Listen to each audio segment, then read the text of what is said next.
ලෙක්චර්ස්ලා කියන්නේ දෙකම කරන්න කියලා. නැත්තම් සමහර ලෙක්චර්ස්ලා සමහර විට කියනවා තනිකඩ හાર્ඩ්වෙයාර් පැත්තට. ඒ කියන්නේ දැන් අර PCB අරගෙන නැත්තම් අර මොකද්ද ආඩිනෝ ඌනෝ ඒ වගේ බෝඩ්ස් ටිකක් අරගෙන කරන්න කියලා. දැන් ඔයාට හાર્ඩ්වෙයාර් පැත්තට ප්‍රොජෙක්ට් එකක් ඕනේ නේද?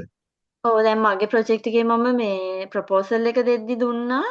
දැන් මගේ හ්ම් ඒක දැන් බ්ලඩ් ප්‍රෙෂර් මොනිටර් වෙද්දි ඒකේ අර මොකක් හරි ලෝ හරි හයි හරි ප්‍රෙෂර් යනවා නම් කවුරු හරි යාගේ හ්ම් ගාඩියන් කෙනෙක්ට WhatsApp වගේ මැසේජ් එකක් යන්න හදන්න වගේ තමයි මම බැලුවේ. ඒතර සොෆ්ට්වෙයාර් පැත්තත් ඉන්වෝල්ව් කරගෙන.